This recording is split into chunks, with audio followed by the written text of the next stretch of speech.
To begin, I kindly ask that everyone place their phones on silent so that our conversation can flow smoothly and without any interruption. At this time, I now invite the Honorable Prime Minister, Dr. Terrance, to deliver his opening statement. Following the Prime Minister's remarks, we will open the floor for questions from media, which will follow with a discussion. Thank you again for joining us, and thank you all for tuning in from near and far. Prime Minister. Thank you very much, Director SKNS, Sharima Matthew.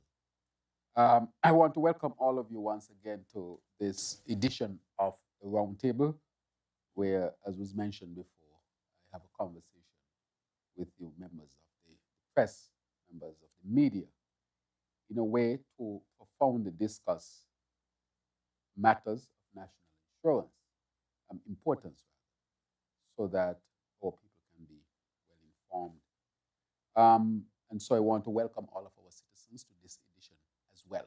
Good afternoon, welcome. As always, this forum is about transparency, accountability, and meaningful engagement. It gives me the opportunity to update the nation through the media represented here, and then to hear your questions directly as well. Over the past several weeks, our government has been deeply engaged, both at home and abroad, in advancing the sustainable island state agenda. And I wish to begin by reporting on several developments.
We apologize, but we had technical difficulties. We will allow the Prime Minister once again to start his presentation. So are we connected? Everything is connected now? Okay, and let's please keep down the noise. Thank you very much. As you know, we had budget consultations during the month of October, and during that month, we went to Sadler's on October 15th. Then we went to October 23rd, we went to Sandy Point. On October 29th, we came over to St. Kitts Marriott, where we had a consultation, a forum with our people under the theme turning conversations into action, building on our sustainable island state, or building our sustainable island together. These consultations brought forward clear priorities, which were cost of living, food security, healthcare upgrades, infrastructure, climate resilience, youth empowerment, economic opportunity, and much more. These, of course, would have an influence into the final iteration of the budget that I will present in Parliament this before year ends.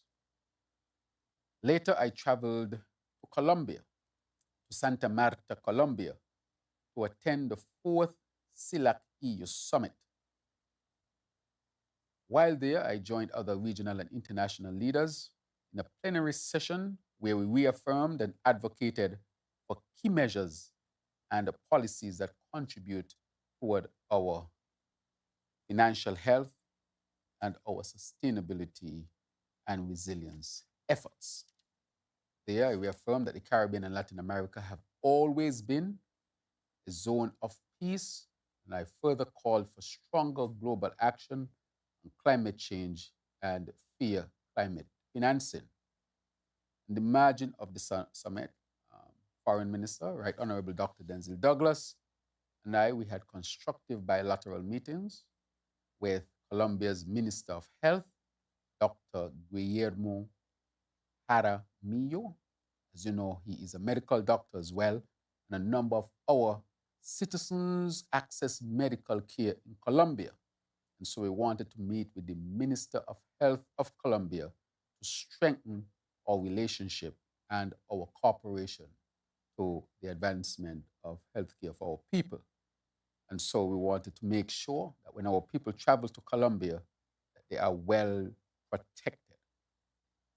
We also had conversations with the EU on matters to deal with CBI and other interest areas. But the CBI specifically, because as you know, we have led on significant changes with respect to how the CBI as a business and as a sector is conducted here in the region. We now have a regional regulator to oversee the operations, and I wanted to bring that directly to the EU leadership. We then move on to Taiwan, and I traveled to Taiwan for an official state visit where I met with President Lai, and we, of course, had bilateral discussions, and we spoke about how we will deepen our relationships.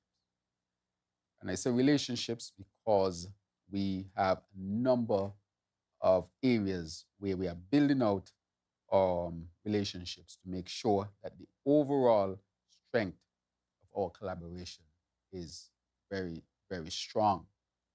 And so we discussed the matter of our hospital, which we are doing in collaboration with the Republic of China, Taiwan. We discussed the desalination plant. We also discussed our IT transformation, our digital ID, which will be launched in 2026. I visited the Taipei Veterans General Hospital, which is a top hospital in that part of the world, not just Taiwan. And we, of course, discuss areas where we will strengthen our relationship. Already we have done a number of activities together, but I think the thrust now is to strengthen that relationship. So I want to thank the leadership at Taipei Veterans General Hospital. While in Taiwan, we also explored agricultural cooperation. This is to help us to strengthen our food security, and I'll speak more to that as well. We spoke about climate resilience and technology um, as a part of economic transformation. I also went on to discuss with TransE Energy Technology Corporation. That corporation has completed 2 buses that are going to transport our children and our elderly population. These buses are electric buses. And of course, the station, the charging station, we have 2 of them coming with the buses. So that will not be an issue. So these are state-of-the-art buses with technology that is very advanced to help us to transport our children here and our elderly population. I also had the opportunity to sign a Bastia Tainan and a Bastia Taipei sister city agreements. This is to help to build a closer relationship between our capital and cities in Taiwan. We will also extend that to Charlestown as well. I want to say that Ambassador Donier, His Excellency Donier Francis, did an excellent job in making sure that our visit to Taiwan was one that was well organized and one that bore much fruits that I've shared to some extent with our people already. Off of the trips, with respect to Jamaica, as we know, Jamaica was devastated by Hurricane Melissa, Category 5, in the latter part of the hurricane season, something that is triggered or was triggered by climate change. This is why I kept saying from day one that we needed to get quickly to a sustainable island state. But these are the type of activities in terms of the climate that we would suffer as a region, as a people, as a world. And so we have to be well prepared here in St. Kitts and Nevis as well, not assume that our day will not come. All the data suggests that this will be normal way of things with respect to climate change within the region. These weather patterns are not going to be ad hoc anymore. They will become the norm. And so getting towards our sustainable island state is the most important activity that we can engage in. And that is why, to a great extent, I have invested with this government heavily in building out a sustainable island state. We have invested tens of millions of dollars into water. We have invested significantly into energy. We are now investing, as you know, heavily in healthcare, in our digital transformation, and we are continuing. So if I were to be asked, what have you prioritized and where have you put our money? Our money has been put fundamentally into building out a sustainable island state so that we can deal with the new realities that we are dealing with, including climate change. This is a serious, serious matter. And so we have to invest heavily in this. We have to prioritize how we are going to spend our money, where we are going to put it. Because when we see what happened to Jamaica, we cannot assume that here in St. Kitts and Nevis that will not happen to us. That is why I've taken the decisions along with the team, this administration, to invest in these sustainable, resilient areas, not just infrastructure, but other areas, to make sure that we are prepared as possible. We are as prepared as much as possible. Now, with respect to Jamaica, we have pledged 100,000 US dollars almost immediately. In addition to that, we have also sent workers from Skelec and Nevlec. And in addition to that, we continue to work with OECS, CDIMA, and CARICOM, where through those various entities, we continue to support the Jamaican recovery effort. I want to really extend our deep support to Prime Minister Andrew Holness and all of the people of Jamaica, whether they live in Jamaica, overseas. Even here in St. Kitts and Nevis, we have a Jamaican community here. And I want to say to them, this government will continue to support Jamaica in its recovery. We were able to secure our students. We brought home our students who were in the way of the hurricane. We also were able to look after those who decided to stay, and they stayed at the Pegasus Hotel. So I want to thank the leadership of the Pegasus Hotel for hosting our students and taking care of them. I want to also thank Intercaribbean and the CEO and owner, Mr. Lyndon, Lyndon, who did a significant amount of maneuvering in ensuring that our students will get home out of harm's way. So I really want to thank Intercaribbean for its significant collaboration. Lastly, I will mention here that I want to take the time to really commend the Honorable Marsha Henderson for the job that she has been doing in beautifying Central Bastille. We see political actors acting out of character. I can't say out of character, but acting very strangely to an activity that is really helping to clean up Central Bastille. I said to them, instead of acting in these type of ways that are unbecoming of an upright citizen, why don't you join the campaign and help the minister to clean up Central Bastille? And so I want to really support the minister. She is very composure has been at the highest level. Her dedication and her commitment to her constituency. And even though she has come under what I will say these type of attacks that really have no reasoning behind them, I call them strange attacks. She continues to work with the community to get Central Bastille to a better state of cleanliness. I look at the mural and the painting. I must say that they are excellent. I see them moving around the country and around the region because I see some people send them to me who I did not expect would send them to me. So it means, therefore, that this has really had a significant impact. And therefore, I want to commend the minister and to let her know that she has my full support. She has the full support of the Labour administration, the Labour government, the Labour Party, and I'm sure even beyond the Labour Party, she has strong support in the community where it matters and the country on a whole. And not to be deterred by these political actors who are acting out of character. And when you see what they're saying and how they're acting, I will implore that they choose to act better, show a higher level of professionalism and decorum so that they can set an example to the people of the community, especially the young people. I've also seen the defacement of properties around where people are spraying SOSSKN.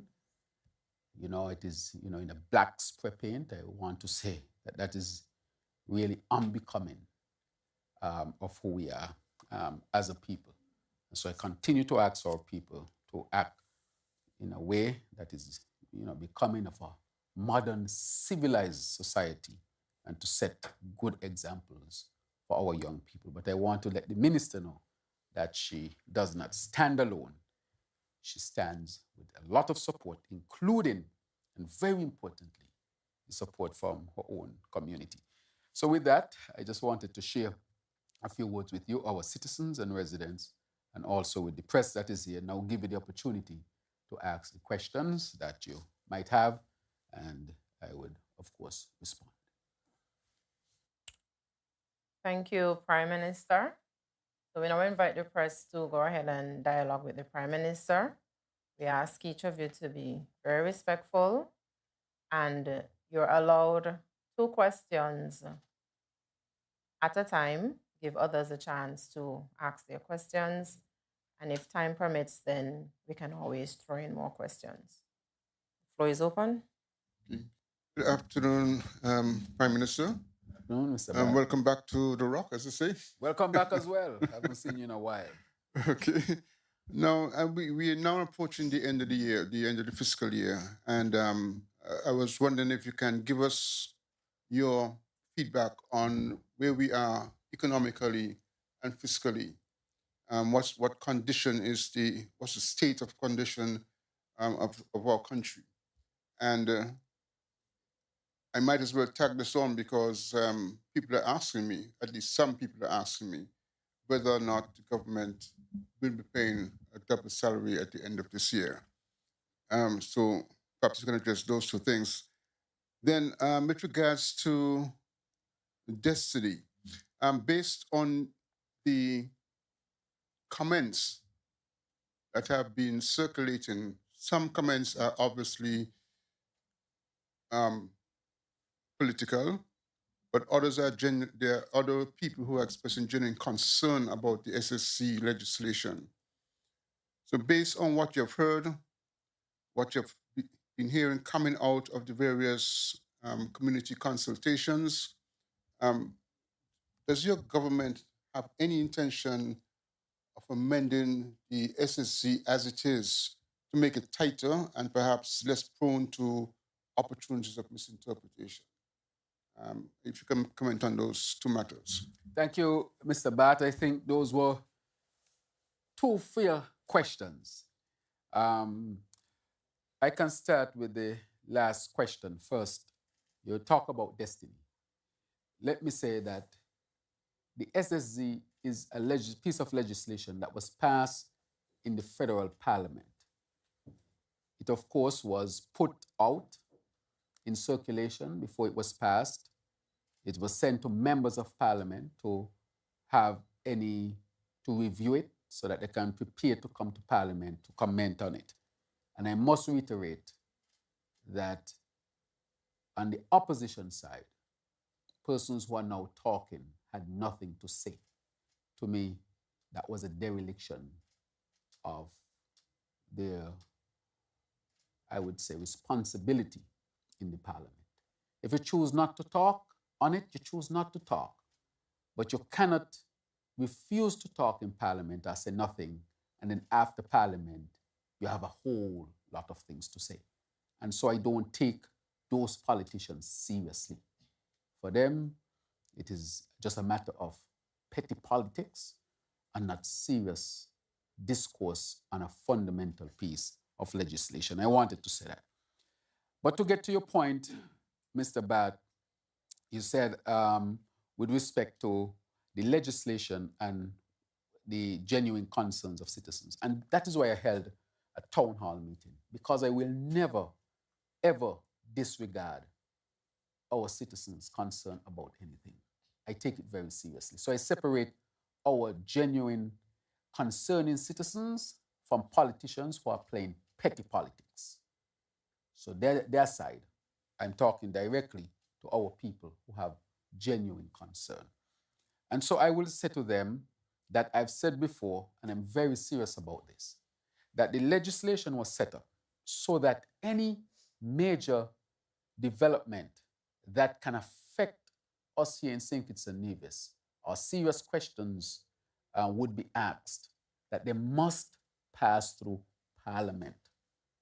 We have had major developments where there have been many discussions, and not one of them passed through Parliament. The people only hear about of an agreement after. Where was the meaningful discussion? For example, you had Four Seasons. I mean, Four Seasons is an excellent business, but was the agreement discussed in Parliament? The people hear about it, I can say, after. That the cabinet agreed to something and some sort of development will take place. But where was the openness and transparency? But I will say that the Four Seasons is an excellent business here in our federation. And so this SSD legislation is to make sure that all of these things must come to Parliament. So this is really an advancement in our whole governance structure when it comes to transparency. So this is a very transparent way. If I had not brought this piece of legislation to Parliament, whatever project that we are discussing or the people are discussing at this particular time would have been implemented without the people understanding. But because of the legislation, they have to see it. They have to even see the agreement before anything is implemented. And I'm very, very proud of that. And those who look at this objectively would recognize that that is the intention. And I always said, if there are opportunities to tighten it, I would tighten it. And if there are opportunities to amend it, I will amend it to make it tighter. I hear some political people talking about repeal. These are people who want to go back to the dark days of significant, large agreements taking place in a back room in a cabinet session. I am not going back there. These things must be in the open so that we can have the lively debate that we are having now. When I hear the debate about the SSZ and so forth, I feel good. And the reason why I feel good is that I say that the objective has been, I would say, derived, has been reached, has been accomplished. It was always the intention that any major development to come to St. Kitts and Nevis, that it would be so open that our people can have significant discussion on it and around it before it is implemented. So this is an advancement of our democracy. And those who look at it objectively would recognize the real intention. I have not hid the intention, I have said it openly. And you ask a very important question, Mr. Bat. Would I amend it? Of course, if I see areas to make it stronger, I will go to Parliament and amend it. Make it stronger, tighter. That is what the whole discussion is about, because it is not written in a way that it cannot be amended. But to take this out, that's irresponsible. I would like to ask those parliamentarians or those politicians who are promoting that. So you want to remove a law that has brought to light any major development that will take place in St. Kitts and Nevis. That's an advancement in our transparency. What they should be saying to me is, Prime Minister, we want to help you to tighten it up, make it stronger, instead of the irresponsible statements about repeal. You know, you can't repeal something that is giving light of day to a major development. So yes, I am definitely open. I have said it and I'll say it again, to make it tighter and tighter so that the questions that are being asked about sovereignty, as I said, and I said in my town hall, that the sovereignty can never be threatened. This law is to make sure that that never happens. And if there's any space in there, tighten it up. That our independence can never be affected. And if there's any space in there where that is questioned, and you use some very good words, tighten it up. If there's any question about who would be in charge of the security, the police, the commissioner of police according to the Constitution, nobody else. So if there are questions about that, tighten it up. If there are questions about customs, tighten it up, because customs is who deal with our borders here. We have a Coast Guard, we have customs and border control. We have immigration. There's only one immigration here, one customs here, one police organization here. So nothing at all, and one court system. So nothing at all that affects any of those would be tolerated in any development. And if there's any space in the SSZ that people think there can be a space, well, I will tighten it up. But what the SSZ does, that even if somebody think they're smart and there might be a space, each development has to come individually to Parliament. So the SSZ does not give any development to be established, you know. So you spoke about the destiny. I have not received anything about destiny. But I'll tell you what I'll do if I were to receive something. Destiny has to stand on its own law. If it is passed, and if it is passed, it must say in there, nothing to affect sovereignty, nothing to affect our independence, nothing to affect or subvert the authority of the police or the customs or immigration or the court system or any system at all, because it must be governed by our Constitution fully. And that separate law will say that. So you can't sneak through any door and look for any light of day. It will say that. But I take your point that I am, as I said before, I will tighten it up where I have to tighten it up. and I will keep looking at it. Let me say, with respect to, you spoke about destiny. I have not received anything as the Prime Minister. As the legislation says, it has to pass through the Parliament in Nevis and then come to the federal to be looked at. And then I will put a committee in place, because the legislation speaks to that, to review it and to inform me and all of these things. So if there's any inkling that our constitution is going to be affected, destiny can't be passed nowhere. If there's any inkling that our court system would be subverted, destiny can't pass nowhere. If there's anything that the police or immigration or border security or anything to do with our constitution and the laws that we have in St. Kitts and Nevis will be affronted by this, then it has to be amended. I can't pass. That is what SSC does. SSC makes sure that nobody could get through the back door like in the past. In the past, things get through the back door, you only hear about them. But SSC said, come up front. And if you don't pass these things, you can't pass in Parliament. You go back to the drawing board and you fix it. But I'm not going to make that decision by myself.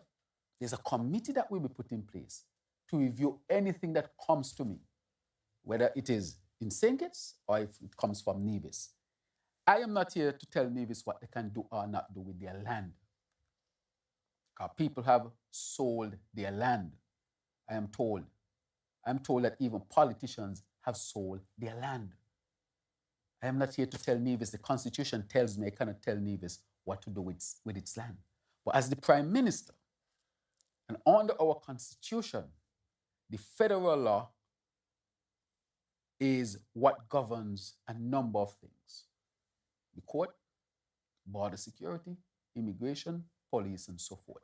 And I have to make sure that none of those things is affected by any development, whether in Nevis or St. Kitts. So I want to reassure people, two things will happen. One, I will set up a committee to review any proposed development under the SSZ. So if the destiny is something people are talking about that has not reached me, when that reaches me, if it reaches me, that has to go under that scrutiny. That committee will make sure that the Constitution is not violated in any way. It is like a stop to check and make sure you can't sneak through. What these politicians who are calling for repeal, what they really want is they're hoping that they get into office and they can make backdoor deals and they would never have to be subjected to a piece of legislation like the SSZ before anything major like that is implemented. But that will not happen under this administration that has stood on the side of integrity in public life, transparency, and other aspects of good governance. Good governance means a lot to us. So I just want to reassure people that SSZ is really a protection. SSZ has nothing to do with destiny. SSZ is a law that looks at all major projects that want to come in a particular way. So the destiny is one. You might hear of another one tomorrow and another one here and another one there. What this does is to make sure that whatever the development is that want to come under here in St. Kitts and Nevis and comes under the special sustainability zone, that it has to go through vigorous review to ensure that at no point our sovereignty, constitution, independence, or otherwise will be affected. So this talk of state within a state, to me, is just what it is, talk. I will say this has put us in the best situation ever, because had it not been for the SSZ, projects can be implemented and you only hear about them after. This SSZ has made sure that they must come to the front door that all our people can see and let our people engage on it. So I'm happy with respect to that. With respect to economics and the fiscal position, let me say what I've always said, is that part of the failure of the last administration was to bring our country to depend so heavily on the CBI program. You cannot allow your country ever, as far as possible, to depend on one sector, especially a sector over which you don't have a lot of control. That was a significant error. And if you ask me for making an error like that, those parties should not see the light of day again. No real efforts were made to diversify our economy. Mr. White, you remember? In 2022, when they refused to open up the country so that tourism can get back on its feet, we are lagging behind in tourism. Only this year, we are projected to catch up because they would not open up the country because they wanted to hold a next election under COVID restrictions to give them an unfair advantage again. That was a fact. And that is why I said to them, under no circumstances, me being the leader of the St. Kitts Nevis Labour Party will agree to any elections under any COVID restrictions. I told them that. And as soon as they open up the country, we know what the results were. But I'm simply saying that they were not serious about tourism. All the other countries rebounded very quickly when it came to tourism and the economy because they opened up early. We should have opened up since May of 2022. When I got into office in August of 2022, the country was still closed. I remember that meeting I had with the health team, including the CMO and the then medical chief of staff and others. And I said, show me the data, where the data says that St. Kitts and Nevis must be closed down. The data said what I knew the data would say, because I've been saying it on the campaign trail, that we needed to open up the country and we were not at risk. The country should have been opened up at least since May of 2022, which would have given a significant boost to our tourism. Instead, we stayed closed down until August, so we couldn't get into the itinerary of many of these cruise ships and tourist businesses and so forth for the 2020-2023, and that is why we lagged behind. And only just now we are recovering under the leadership in the tourism sector of the Honorable Marsha Henderson. That hurt our economy bad. That cost us tens of millions of dollars. Tens of millions of dollars. Nonetheless, we move forward. The other thing is, almost all of the other sectors were crippled. And the only thing we were depending on is CBI inflows. CBI inflows and no diversification. That is why we have taken the position that we must diversify the economy. So what are we doing? Look at the areas. We are developing the energy sector.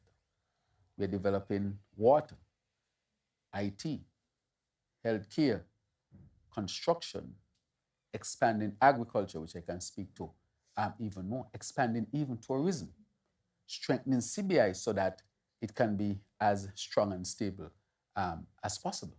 And so when you look at the Sustainable Island State Agenda, there are 7 pillars, and these, of course, will give us the opportunity to diversify. So how do I feel going in? Good. Why? Because we are seeing all of our plans to build a new economy, a diversified economy that we call SEED, would now become a reality. The hospital, I hear a lot of talk about it, but as I've said from the beginning, and I've been very transparent, that you don't rush a hospital. You work prudently and as quickly as possible, but a hospital is one of the most complicated buildings or infrastructural project that you'll ever do. It's too detailed. Whereas you have a classroom and you can put 4 walls and something, to build a hospital, you're talking about lines with oxygen and all sort of provisions for specialized equipment and high-tech equipment. And so the final drawings are now before the building board, and we would expect approval within the next few days. That is where we have reached. And then after approval in the next few days, we are moving towards full construction. And construction will begin in December of 2025. I have not lied to the people. I've been straight up. I wish I could have, pushed the hospital.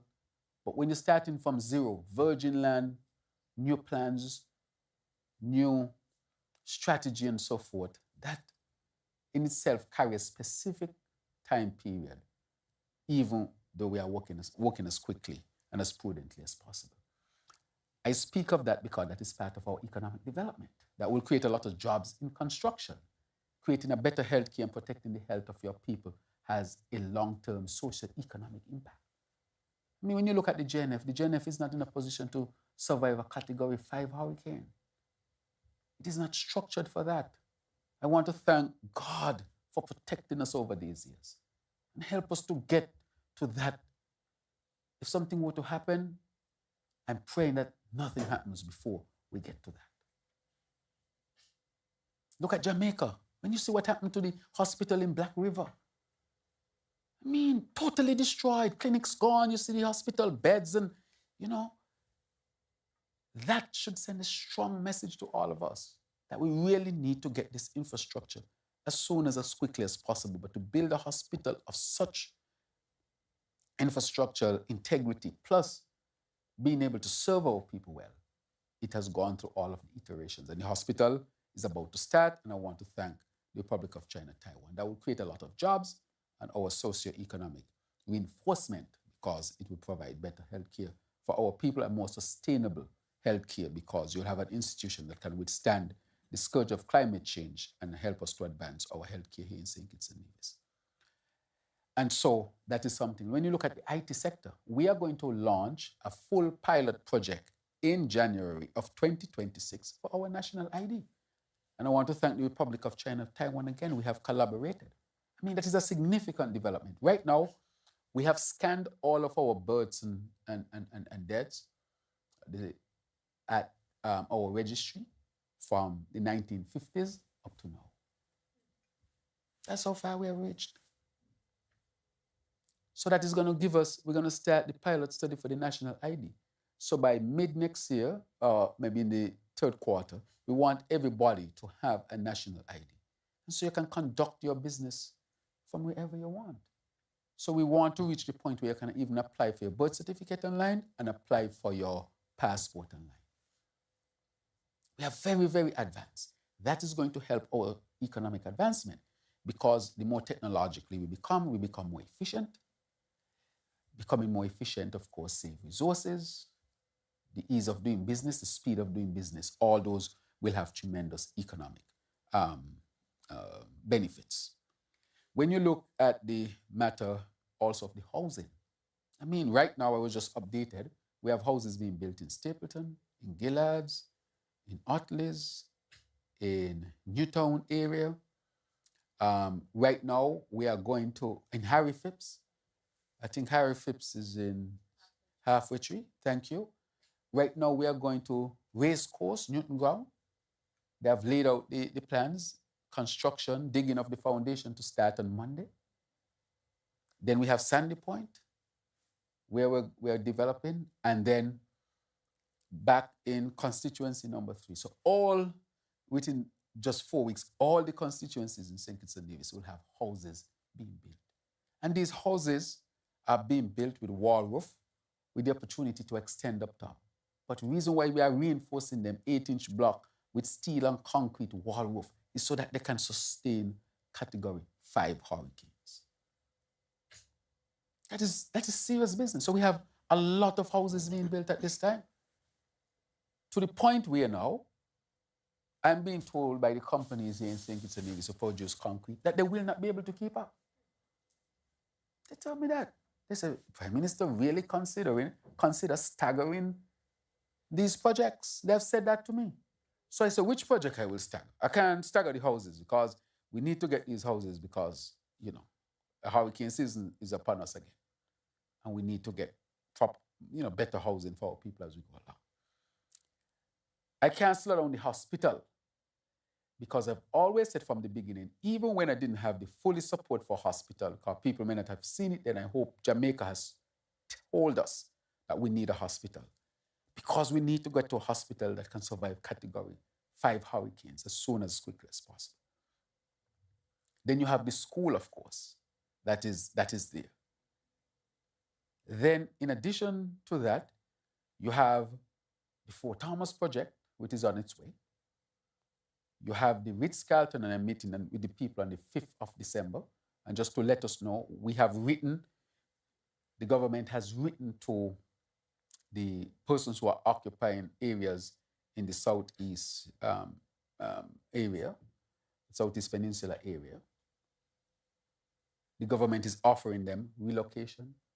The government is offering them help for relocation to defray any cost, because we think that our people and we should, even though they're on private land and they're squatting and the law says they have to get off, we believe that there should be a sort of approach to help, because these are our people. And even though they should not be squatting, they still conduct business. So we just can't disregard that. Or we ask the owners, don't just disregard that. So we have found they are now supposed to meet with tourism or Free Bay Corporation as well for their relocation, and they will be helped to relocate so that the hotel can start its construction. Significant work has gone in terms of the plans, the geotechnical work, the soil testing, and all of that over on the Southeast Peninsula. And so we want the developers who we have invited, because they want to invest in St. Kitts and Nevis, and we have to attract investment. They have come and they have bought private land to the tune of about 17 to 18 million US dollars, nothing at all to do with the government. That's pure private business. And so our people who are there, we are going to help them. We have extended, our hands to help and not to leave them stranded. I'm asking them to really comply with the law, access the help that we are offering so that we can get a major hotel development that will provide a lot of jobs and for the short term and the long term, lift our tourist industry that will help all of us here in St. Kitts and Nevis, as tourism is a major plank of our economic layout. And so we have offered that. And a caring Labour government will do that. We will not just watch people just be thrown on the road. We will seek to help and assist. And so I want to say to our people that we have written and we have set up a plan to assist in the transition to a different area to conduct their business. I say all of that because you asked me about the economy, and the economy is a big question. And so I talk about the hospital, I talk about hotel development, I talk about the school, I talk about whole housing. With respect to food security, I want to say today that we have put a new plan in place, or advanced plan in place, to deal with the inputs with respect to agriculture. As far as the feed is concerned, we have set up a separate account in the government so that there can be no slowness in terms of payments for feed, and make sure the feed come in on a timely basis so that there's no delay to get them to the animals. Other inputs such as, pesticides and other things, those are going to be set up in a particular way. And so I want to reassure the farmers that we have stepped in. And in that account, we are going to see that account almost immediately with $1 million to make sure that there is no delay in anything. We will not turn our feed over fully over to any private entity. The government will continue to ensure that it is well protected, sustainable, and secure. That is to make sure that we control also the price of what we produce locally. We don't want egg prices to go up. We don't want prices to go up. So we will make sure that the inputs that are necessary and the concessions we give, those things will continue. And so we'll be able to control pricing as far as the local market is concerned. However, when it comes to pricing, and that is part of the economy, we have what you call imported inflation. If you're going to buy cornflakes, for example, look at the States. We watch a lot of TV from the United States of America. We are seeing the prices of things are going up. Well, if we buy from the US, we must expect the prices here to go up. That is what you call imported inflation. So if Kellogg's gone up in the United States, and that's the source of buying your Kellogg's, well, when it comes here, it must go up as well.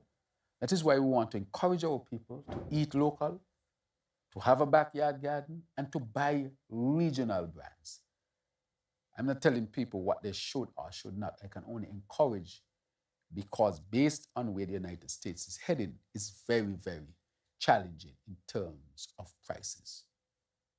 Their prices go up, ours go up. And remember, we have zero VAT on a lot of these basic foods. But the thing is, the bottom line is, the baseline price has increased in the United States. But we will create that account, make sure we have those inputs flowing, to manage the cost of local foods, local goods, and encourage our people to eat locally and regionally so that, in a sense, we can help to manage how much we pay for products. But as long as there's inflation in the United States and we are going to consume what the United States produces, no country in the world would be able to defray the cost because the cost is imported inflation. And so I wanted to touch that as well. And so, in a broader sense, that we can see that our economic plan is now coming together, and we expect in this year coming up that we'll see growth, much more growth happening. We'll have major projects taking place, so there'll be a lot of jobs directly in construction and related areas, the technical areas, and the natural spin-off. Because if somebody is working construction, they're going to go to this shop in the community. They're going to go down 4th Street and buy something. They're going to go, so it's going to be spin-off that will be taking place in the economy. So we have a lot of activities that will take place in the construction and how that will impact along with the growth of the economy, transform into a technological space. All of these things will help to grow St. Kitts and Nevis. And the last one I'll touch is the energy sector. I can say today that we had an assessment done for our energy sector, renewable energy, by a company called Castalia. And so we will be embarking on renewable energy infrastructure next year, because we now have a full professional assessment by a reputable international company. And also to be open and transparent that geothermal is very advanced. That will be discussed in depth as well with our people. We are very advanced. We have already actually procured a company. The company is already chosen. It's a company from Iceland. Iceland, we know, is one of the most advanced places on earth for geothermal. So it had gone through all of the bidding process. That was, of course, part of that was the CDB, who is a fundamental part of that. And the company to do the drilling for geothermal on Nevis is an Icelandic company that is already selected. So I can say that is how advanced we are with respect to geothermal. So creating an energy sector, whether it's solar energy, geothermal energy, and so forth, that will be part of the new economy as well. And so in a sense, I hope I answered destiny and the economy. The reason why I took so long on those two, because destiny is something that is being discussed. And I see politicians talking about they are protesting, and I'm laughing, because when they were supposed to come to parliament and have a serious debate, I don't know what they were doing at their election of what I would call duty.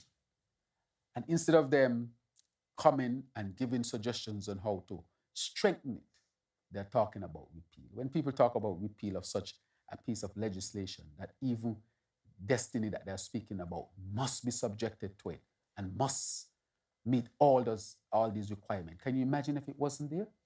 So then all of the concerns you have about destiny could have come in a project signed off by a cabinet, not come to the light of day, and then after you hear about it. Well, that is not going to happen with us. This SSZ, I am, as I tell you back, will strengthen it even more. And if the destiny plan comes, I'm telling you, it has some very strict rules it must comply with. First being, it cannot violate not even a square millimeter of the paper on which our Constitution is written. That is the SSZ in action. Protect us against all these things that our people are rightfully, concerned about. Just one other last thing, Prime Minister, with regards to the question I was asking. Could you also comment on some of the people expressing need for a double salary? Right. So, no, I mean, when it comes to end of year in St. Kitts and Nevis, people normally ask about a bonus, and all workers will always ask about a bonus. I cannot say. I don't think it's ever tradition to sit at a press conference and declare it like that. But I would say this year, we have invested significantly into the sustainable island state. Because if that Category 5 hurricane had hit us bad, we would have been in serious trouble. I want to invest what we have in water. Where do you live, Bat? And how you have water 24/7? So you're somebody who is very fortunate. But there are people in St. Kitts and Nevis, for example, St. Kitts, who live, for example, Shadwell. Serious water problem. In St. Peter's, serious water problem. So we had to take over $50 million in cash and just invest right away in drilling and desalination plants. That's the priority. When you look at the state of our hospital, a leaking roof, we fix it, we fix, but we are keeping up to making sure it doesn't continue to leak. Because the integrity is affected. We are being told that the roof has served its purpose. And so that is why we decide we have to invest millions of dollars into a healthcare facility. When you look at the Basque High School that was neglected for 7 years under the previous administration, we are pumping money into that to get it going. Housing, we have to pump money into that. Our energy, remember again, Mr. Bat, we are still buying energy from a company called Agreco because we did not have the generators to generate energy. We have invested, are moving to invest 40 to 50 million US dollars in new generators. So our focus has been energy, which is very basic. We don't have all the money in the world, but where would we invest? In energy, in water, in hospital, in housing, in infrastructure. And the next thing, and we have invested significantly, for example, the ambulances, 5 brand new ambulances, because we had ambulance problem. Imagine ambulance would show up at people's homes without oxygen because of the state of our ambulances. We had to invest millions into that as well. These are very basic things we had to invest in, millions upon millions of dollars to get us to the sustainable island state so that we can survive. So that is where our focus has been. This is a different reality. It is a different world. And the other thing that we're looking at is national health insurance. We have the study is completed. I've met with the actuarian, Mr. Derek Osborne. He's from Bahamas. And it's done. That is our big thrust in 2026 to get our people fully insured. You hear people sick and they're walking around with sponsorship. We have to prioritize, asking our people to prioritize as a country. The realities are different. I know I took the children off the street with sponsorships. And we have spent significantly to take care of our children so that no mother with a child in St. Kitts and Nevis has to go around with a sponsorship anymore or put up a GoFundMe. Because unless they choose to, but we are funding our children who necessarily need medical treatment, advanced medical treatment overseas. And we have saved a lot of children. That is where we have pumped our money. And now we want to get to the stage where we have national health insurance, a national a plan that can cover almost all of our people, if not all of our people. That is going to require us to contribute to some extent to it. You can't have it any other way. And anybody who says you can have it any other way, they are fooling you. That is why for the last 7 years, no health insurance, no hospital, no school, no water, no energy. Look at it. Nothing at all. And they were boasting surplus after surplus. But look at how vulnerable you left the people. Totally vulnerable. And so we have to decide as a people where our realities and where our priorities are. And that is why the Sustainable Island State Agenda is so critically important. Too many basic things were missing that we are trying to now put in place. Imagine a government that was speaking of surplus after surplus and could not supply its people with 24/7 potable water. Do you know what the lack of water causes? More deaths. Why people die more? One, when you don't have enough water, you're least likely to drink more water. When you don't have enough water, you're least likely to wash your hands as often as you should. When you don't have enough water, your hygienic practices are not as they should be. Imagine you come from a party 2 o'clock in the morning. You turn on your pipe and no water. You're sweaty. You're around people who probably smoking and drinking and all these things. And you say, man, I want a bath to take off all of that germs. No water. You're gone in your bed with all that germs. What do you think happened? The vulnerable people get sick. Your own immune system is under attack. Your own constitution is under attack. You mean when you're cooking, you can't wash your vegetables as you should? You say, high water going by, let me just use a little bit of water. The lack of water leads to more death. So I only use water just to show you how basic it is. And in order for us to deal with that matter, we have to invest tens of millions of dollars. So it's a different reality. It's a different reality. And it is not talking about luxurious things. It is talking about a very basic thing, such as water. We have invested, and we'll invest in what is necessary for our long-term survival. It's very important, Mr. Bat. Good afternoon, Prime Minister. Good afternoon. Well, you already answered one of my questions about the agriculture inputs. Yes.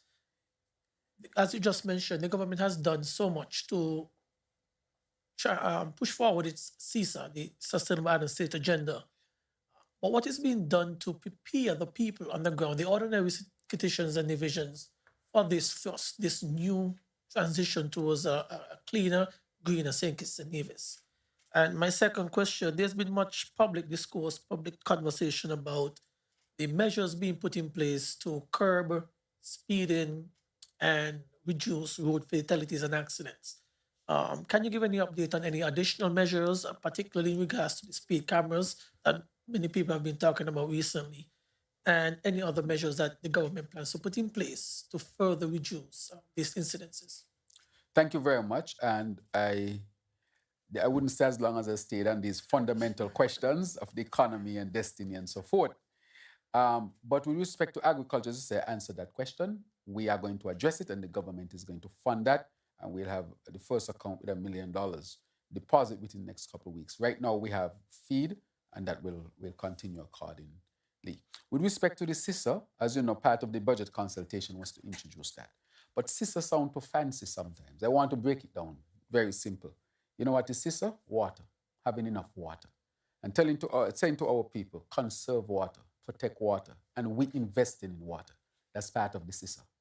So if you have a farmer who is growing food to give us enough food, and you're growing food in your backyard, that's part of CISA. Sustainable Island State, food security.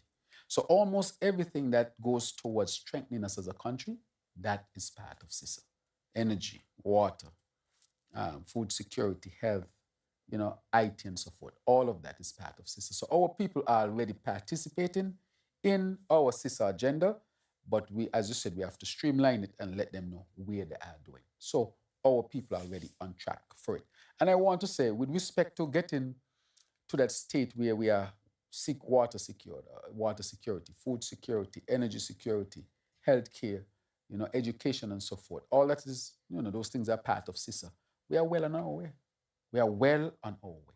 We just have to continue to prioritize the investment. I mean, these are tough decisions for me. You know how much easier it would be if I say, look, no water, no hospital, no school, no this, no insurance, no this. Abandon all of that and say, over here, we're going to just give. That ain't important. Well, how that is going to... So we have to work out as a country. Just like you do your budget at home. If I ain't pay my water bill and my water get cut off, and I could say, man, I got money in my pocket, but you ain't got no water. How that makes sense? I got money in my pocket, but you ain't got no electricity. Look at it at the country level. God, that is what was happening. You're pretending you got the money, but you're going to deprive the people of water, electricity, healthcare, and those things. And it's not just that you don't have, it's that these things make you more vulnerable. Your survival become more at risk. Because in this scourge of climate change, there's very little room to maneuver. You either do it or you don't do it. And if you don't do it, these are the consequences. So everybody's participating in CISA already, and that's a very good question. It's just for us to let people know this is what you're doing and to encourage them to continue to work towards a sustainable island state. So you have a responsibility as well. When you're in your home, part of a sustainable island state is to make sure we conserve energy. Just turn off your lights. When you finish with the light, turn it off. That's you participating in the sustainable island state agenda. Simple as that. When you go into the bathroom and you're brushing your teeth, you don't have to let the water run all the time while you're brushing your teeth. While you're brushing, you turn off the water when you're ready to rinse and so forth. You turn on the water. Water conservation. That's part of it as well. Food security. Can I have a small backyard garden and make more food available in general? That's adding. I have a backyard garden myself. And I got bananas there, I got peas, I got sweet pepper, I got all kind of things. I got jelly, and I went and I picked some banana the other day. And, I mean, when they used to buy it, if I had to buy it outside, that's less to buy outside because some of it coming from overseas. And I got my banana there, and you crush banana, and you could fry banana, you could do all kind of things with banana. But I'm simply telling you, even me as the Prime Minister, with my bananas in the backyard garden, and I pick my banana, and I share my banana with my sisters and my neighbors. I mean, can you imagine if a lot of people would just a little spot in the backyard? That's part of the sustainable island state. And if I could go out there with me barefoot as the Prime Minister, well, who can't go out there? I like to connect with this side, but I'm just simply saying that might be me. You may not want to be in agriculture, but you can do something else that helps towards the sustainable island state, right? So that is a very good point. Now, you asked about the fatalities on the road. The photo radar system still intact. I see some fake news out there. Why this fake news that I see people quoting called Times Caribbean? Fake news. When they ain't got no news to report, they fake it. AI. Yeah, just go in AI and fake it. The amount of fake news I just see come out on Times Caribbean, I say, my God, I wonder who handling that. You're right, it gotta be AI, because I don't think, you really think we got people who can just lie when people know the truth around here? So the photo radar system, as we did as a pilot study, and we said that straight up, it will be piloted first for the first few months, and then we'll go into a long-term arrangement. And since that, we have seen people slow down. So I hope it didn't have people out there who thinking that the photo radar system really wasn't working and they speed up, because I'm sorry, they will get the ticket. But what we have come to recognize is that we're not interested in ticketing people. We really wanted the traffic to slow down. Since we have put it in place, I don't think we had any fatalities. And I think we were averaging almost a fatality a month. And we passed the first month without a fatality on the road. That's a life saved. That's somebody who reached home to their family. That's a life saved. And the thing is, it says 60 kilometers per hour, and some people interpreting that for 40 kilometers per hour, right? Because one day I was in and my security was driving, and I realized they're going slow. I said, so what is slowness about? I don't drive fast. I said, don't break the speed limit. When I looked, they're going 40 kilometers per hour. I said, no, the speed limit is 40 miles per hour, which is about 62 kilometers per hour. By the time they reach up to 60 kilometers per hour, you're moving at a comfortable rate. So I realized a lot of people were really cutting back to 40 kilometers per hour instead of 40 miles per hour. So obviously they will go very slow. So I think the police and traffic authorities sought to clarify that. And that helped tremendously. So I want to say that it continues to be revived. We have seen a significant reduction in the average speed. And with that, we have seen a reduction in the number of accidents and the number of deaths in the short period of time compared to other periods. This, of course, we want a whole, 3 months to pass, a quarter, to get a full statistical analysis to compare. But what we have seen thus far is that the number of accidents have reduced. The accidents have reduced, and the fatalities, we have not seen any fatalities. And I continue to ask people, please be reminded to drive with due care and attention, and to know that the photo radar system is working, and to ignore the fake news coming from the boy. I mean, maybe this is the forum to address them in a particular way. I'll choose the forum to address them in a particular way, other than to say the fake news is real, and the only thing real about the fake news is that it is fake news, and to really ask our people to rely on official communication channels such as the St. Kitts and Nevis Police Force website and Facebook page. And I think our professional day is doing an excellent job to keep the public updated. SKNS for ZIZ for official, accurate news, and to ignore the fake page where the people are hiding so that they can continue to use a platform to spew bad things. And let me talk about these fake pages, they don't like when things going good in St. Kitts, Some of them out there itching. They want something bad to happen so they can report it. Can you imagine that? People just want a bad thing to happen to report. They ain't feel good when people not shooting down people, Some of them vex. They will want to hear some shooting somewhere so they can run and report it. Oh, they have shooting in St. Kitts and Nevis. So they get very uncomfortable when there is no murders. And instead of being happy, they are upset.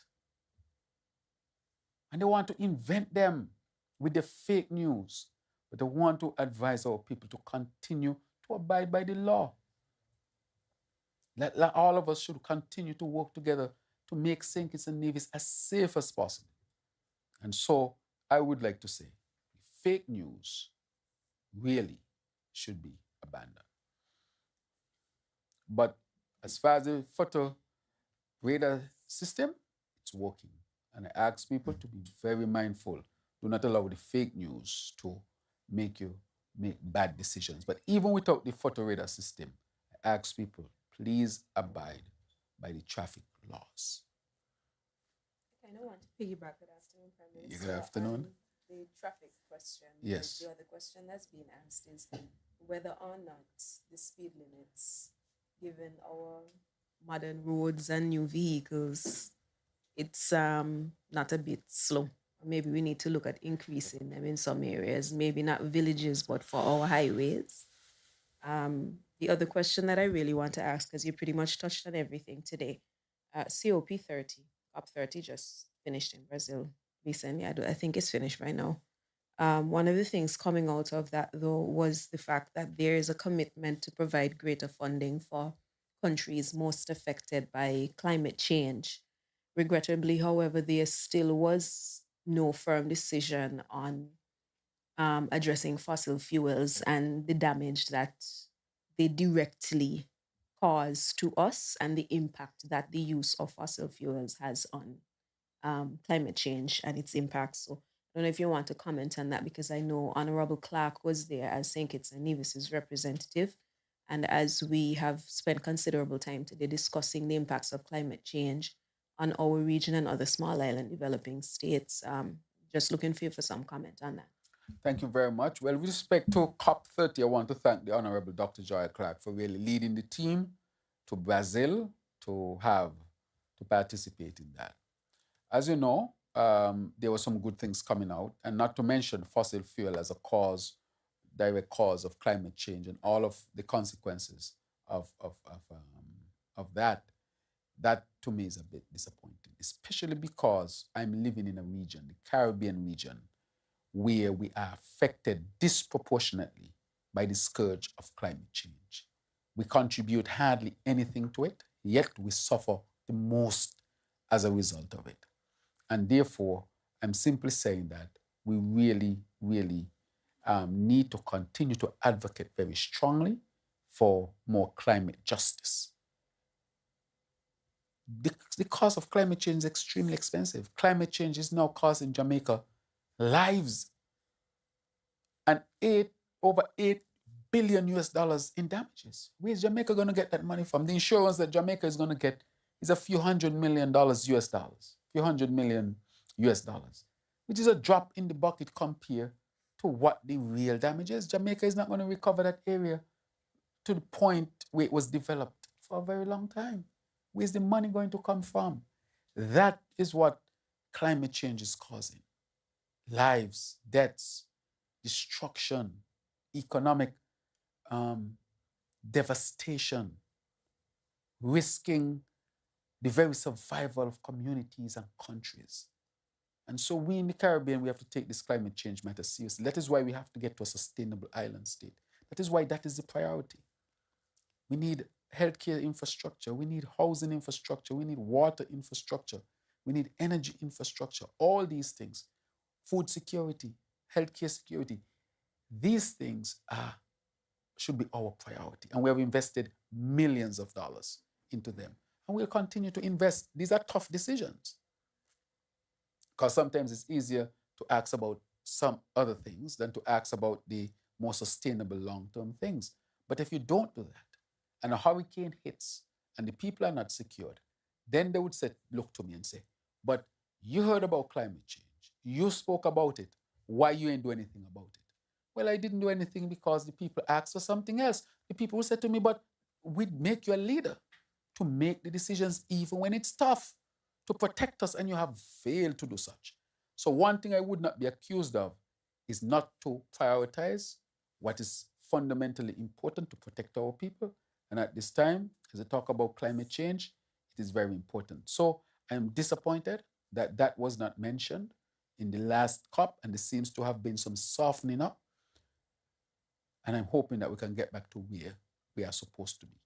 We'll continue in St. Kitts and Nevis to advocate, to invest where we have to invest, to push for renewable energy so that we can help to protect and safeguard our planet. Right now, it is bad because we have surpassed the 1.5 degrees Celsius. In any hurricane season, we are extremely high risk that a Caribbean country would be hit by a Category 3 or stronger hurricane. And the Category 5s are becoming more often. 2 Category 5s passed through the region this year. Fortunately, one of them missed all of the islands, but the second one punished Jamaica and then went on to hit Cuba and had impact in Haiti and Bahamas and other areas.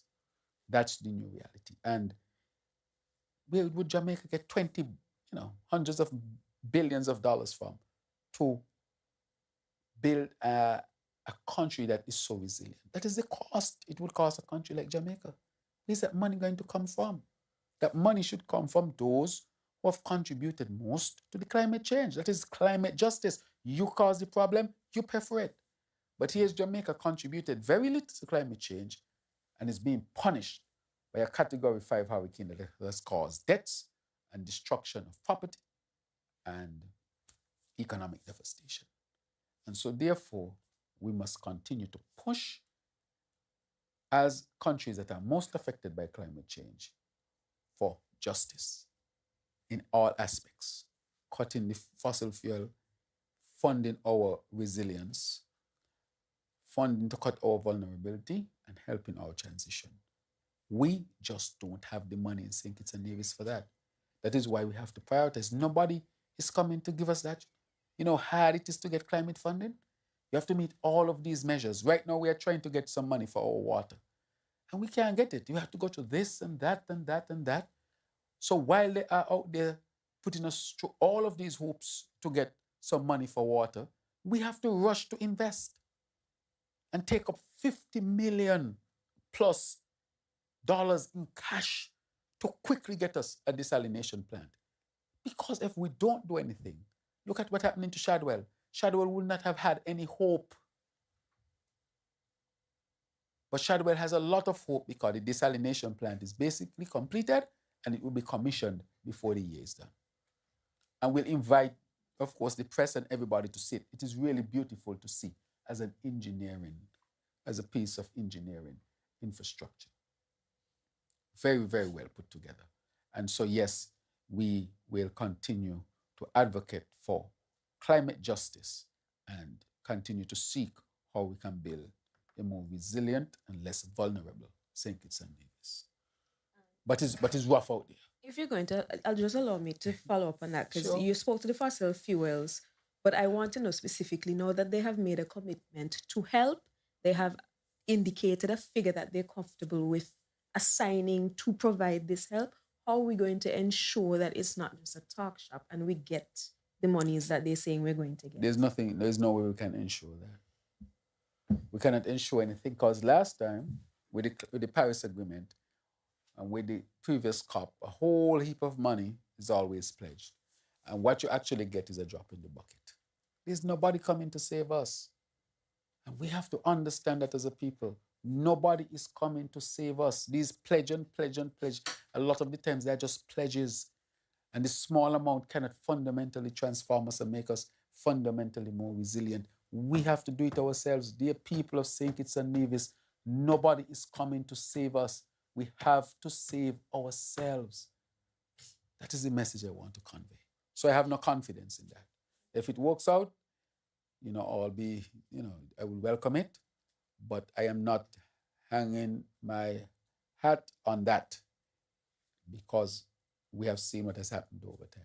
We have to save ourselves.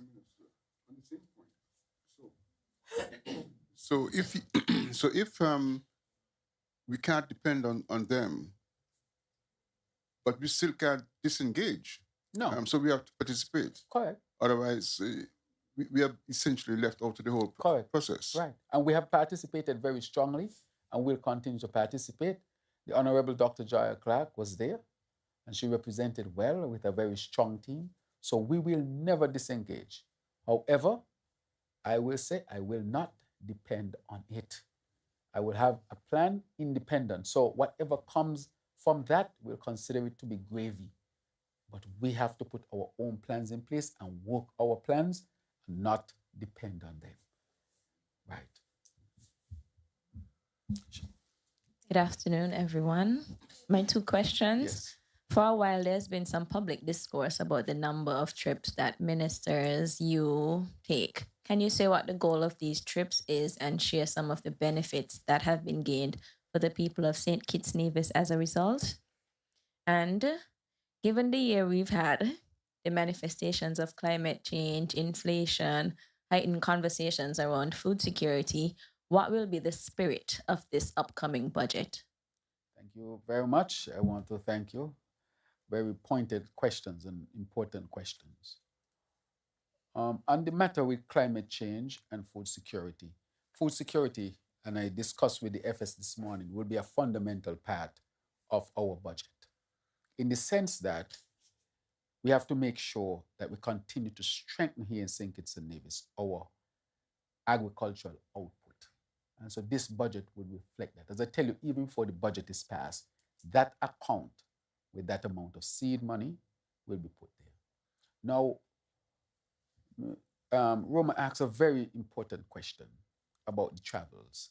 And this is where it comes in. When I went to Taiwan and I discussed with Taiwan, as you saw, I visited a farm there, because we are now going to strengthen our collaboration with Taiwan in terms of our food security. And I discussed with them about how can we collaborate to establish a fund and seed monies in there so that we can have the inputs for agriculture. So that trip to Taiwan, and let me say, it was a sponsored trip by Taiwan, cost the government nothing. And a lot of these trips I go on, a lot of times they cost the government nothing. All of my trips to Africa cost the government nothing. So I tell people, if you want me to come that far and I want to go, can you sponsor the trip? So when I went to Ethiopia, it was sponsored. When I went to Nigeria, it was sponsored. And so when I went to Taiwan, it was sponsored. So a lot of these trips are sponsored. Of course, we pay for some, but I wanted to put that on the table. So in terms of the benefits, that's one of the benefits. I was able to meet with the Taiwanese president and the Taiwanese officials and discuss the matter of food security, for which we have secured some funding. The second matter was when I went to Taiwan, I was able with the Minister of Education, Deputy Prime Minister, secured 2 electric buses, which will be here. They are finished basically, and there's just some in one of them, and they should be here by February, just the shipping. They should be here. That is what traveling does. I couldn't stay here, we couldn't stay here and get something like that. I went there and I discussed our electrical grid, and I discussed it with the foreign minister and the Taiwanese officials. The ICDF, which is an organization owned by the Taiwanese government, and they are now coming to look and study our grid to build resilience, because we are asking, can you collaborate with us to get our grid more secured or even underground? This is very important. I can't stay in St. Kitts and Nevis and negotiate something like that. I was able to negotiate the desalination plant. I was able to negotiate on other trips the hospital. So out of my trips have come hospital, desalination plant, and so forth, to make sure that we can build our sustainable islands. So that is how the trips work. For example, going to Colombia, where we were able to discuss with the Minister of Health our collaboration, because a lot of our people go to Colombia, and we are going to do an MOU. I spoke to the Vice President and the President as well from Colombia. I can't stay in St. Kitts and do that. That is a direct benefit of traveling. When I travel to the United Nations, there's no other space that allows you to meet other world leaders like the United Nations to discuss very important and pertinent matters. When we travel and we discuss our security matters and collaboration to have that done, these are the kind of things that the trips actually bring out. So they're not just trips for trips' sake. And usually when I travel, the schedule is hectic, but it's to make sure that all of these benefits would be derived to the benefits or the benefit of our people. That is what these trips are about. And if you follow the trips, I usually say when I'm traveling, I don't hide it, where the trip I'm going. And I usually come back, that is when I host my roundtable, soon after a trip, to update the country as to why I travel or what I did when I travel. So I spoke about traveling to Colombia, to Taiwan, to return to St. Kitts and Nevis. What was discussed in Colombia, what was discussed in Taiwan, and what the benefits are for our people. So that's the purpose of the trip. So these are not just trips for trips' sake. And the trips, a lot of them, not all of them, but a lot of them are sponsored. So, and cost the government nothing for me to travel. And so I think that answers the question. Thank you very much. My last question, Mr. On food security? Oh, yes. So the spirit of the upcoming budget will have within it the continued development of our sustainable island state. But fundamental to this that we are looking at, the matters of cost of living and food security and how we can continue to strengthen that. Jobs, what are we going to do to make sure there are more jobs, the investment opportunities which we are going to strengthen to create more jobs, and how can we secure our people with respect to the scourge of climate change. So it will have those things in it. We have to attack the matter of cost of living and the cost of food. We have to deal with the matter to continue to produce more jobs, and how can we secure our people fundamentally through healthcare, housing, and so forth. So that will be the spirit in which the budget this year would be written. My last question. Mr. Prime Minister, you have been engaged, I'm sure, with your counterparts in the region, CARICOM counterparts. And what has been the fallout, the impact of Trinidad and Tobago's position in support of the United States government and its military action against Venezuela? How has this affected CARICOM in its operations and in the ideology and policies of CARICOM? Thank you very much. These are real fundamental questions. First, let me say to all people that CARICOM is very beneficial to St. Kitts and Nevis. CARICOM CXC exam, for example. And why I say something as basic as that is that St. Kitts and Nevis can't do it by itself. CARICOM CDEMA, that's to do with disaster response. St. Kitts by itself cannot respond to disasters. We are too small, and so we collaborate in the ambit of CARICOM to make us more resilient. in terms of our diplomacy. If I show up as just all the time as the Prime Minister of St. Kitts and Nevis, some people will brush me off and say St. Kitts and Nevis is small. When I show up as part of CARICOM, the conversation changes. Like when I went to Africa and I was the host on the CARICOM side along with the President of Angola in the first ever face-to-face Africa CARICOM or AU CARICOM summit. I am there not just as the Prime Minister of St. Kitts and Nevis, but as the incoming chief for CARICOM. So from a geopolitical standpoint, CARICOM is very important to St. Kitts and Nevis and to all of us who are members. And we should never, ever think that we should go it alone. And our people should understand the importance of CARICOM. And I use the word sexy because we just go and write sexy. That's a CARICOM entity. It's as simple as that. SIDIMA. So RSS, the Regional Security Systems, is a CARICOM measure. At any given point, anything happening in St. Kitts, I pick up the phone and I call planes landing on the tarmac, ships coming to protect St. Kitts and Nevis. There's a CARICOM entity. And therefore, I'm simply saying that CARICOM continues to serve St. Kitts and Nevis and all of its members very well.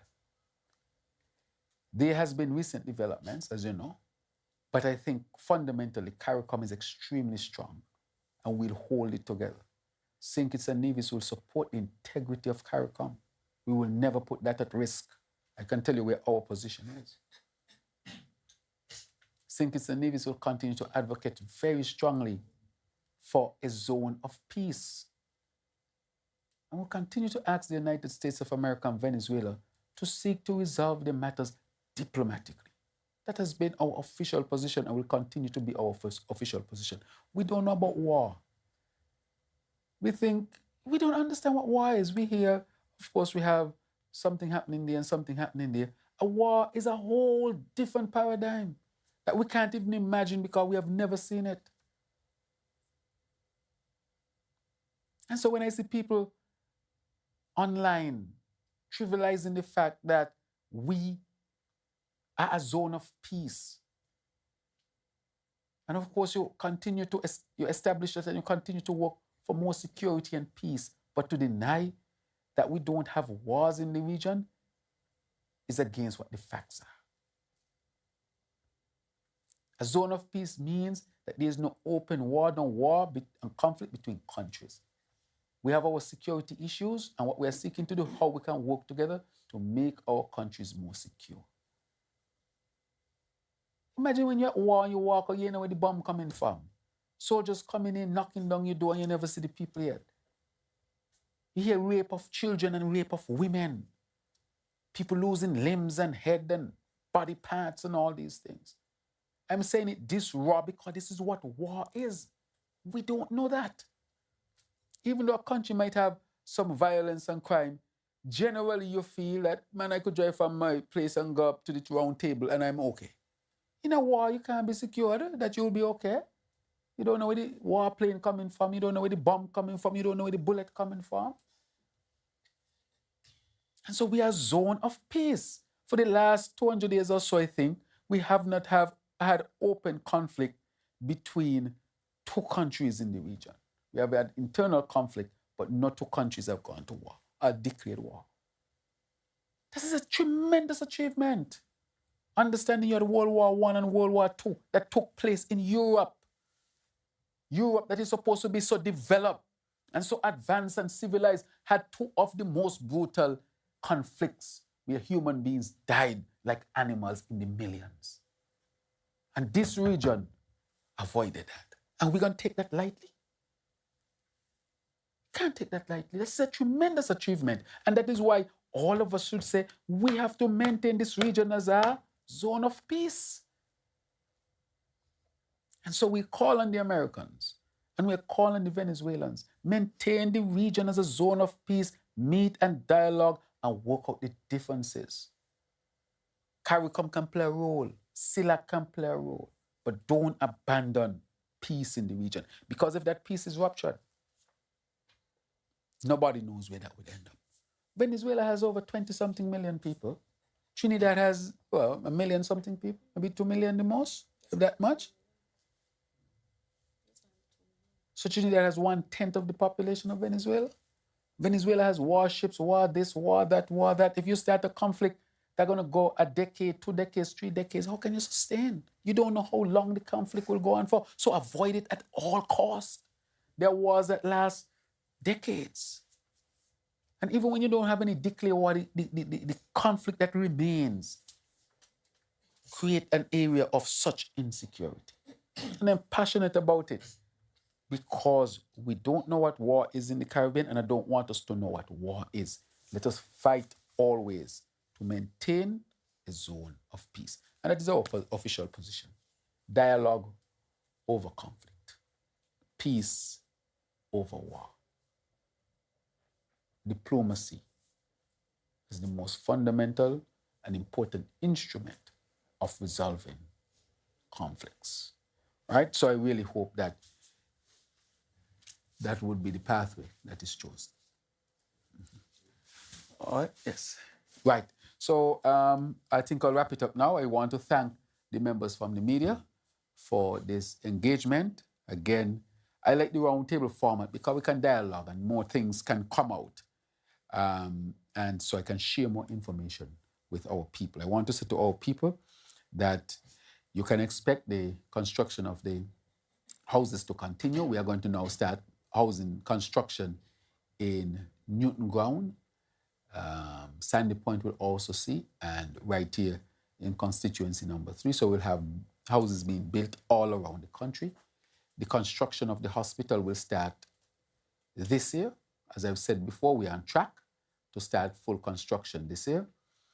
I want to also say that the desalination plant, all areas of the desalination plant has been tested. Right now, they have produced near 2 million gallons of water. So when you see the tank, weight is, it has about 2 million gallons of water up there already. So we know it's working. So we're going to commission that this year as well. The one in Keys is already working, fully working and delivering water to the tune of about 60,000 gallons per day. And we're going to commission that as well. The Basti High School is going through all of its iterations for full construction. The Fort Thomas Hotel area that has started. And I want to say that there was a historic wall that was questioned that will be preserved, that will not be touched. But that construction has started. And in short order, if you go there, you'll see the significant amount of work being done. I will meet with the people from Ritz-Carlton the 5th, I think, of December. I am to discuss further plans. And as I've told you, we will not abandon the vendors over at that area who are squatting. We will do all we can to relocate them in a tourist area and assist them in relocation so that they can continue their economic activity and the hotel can be built. The hotel will really lift St. Kitts and Nevis. That will be a major achievement for us here in St. Kitts and Nevis. Safe Harbor will start its full operation in December. They already have done a significant amount of work, and so they will start the full. So we expect to see a full yachting industry along with a cruise industry, construction taking place. And so we expect economically a lot of economic activity to take place while we diversify the economy and build towards a sustainable island state. And so we will prioritize these things to secure our country and to secure fundamentally our people. So this is an update that I wanted to bring to our people, and I want to thank you, our people who have joined us today and joined me in putting before you the fundamental issues that are affecting our country at this particular time. And even when I touch on the part of the SSD, I want to say to all people, the SSD is a law, and the SSD will protect us. Any development to come must pass the litmus test of the SSD. And as I've said, I will strengthen the SSD, and the SSD has nothing to do with Destiny. Destiny is a project that is being proposed. I have not received anything on it.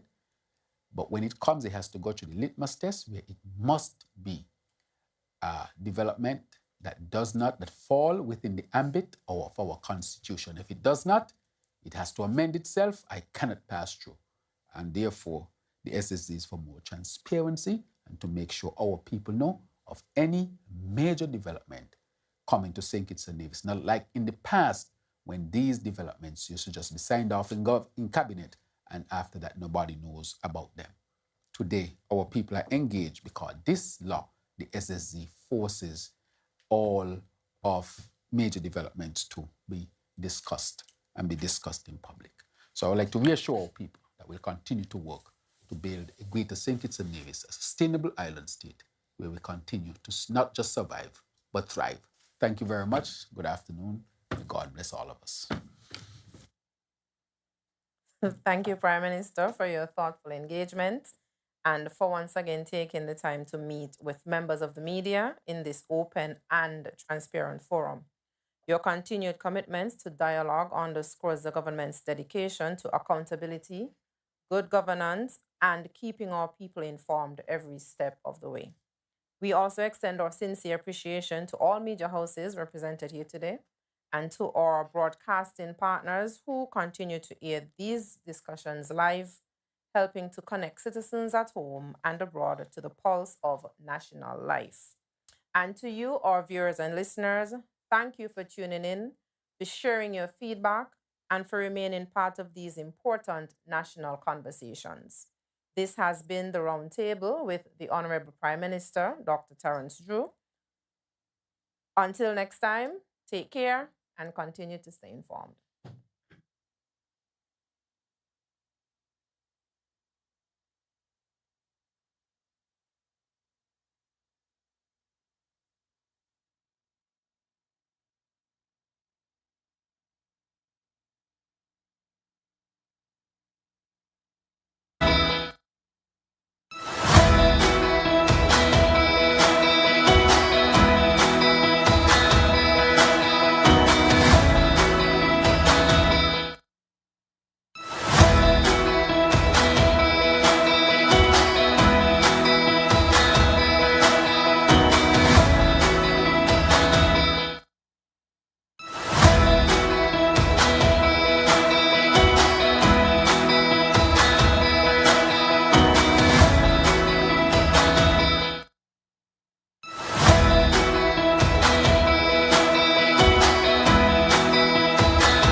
Join us every Wednesday for In Focus, a weekly talk show produced by the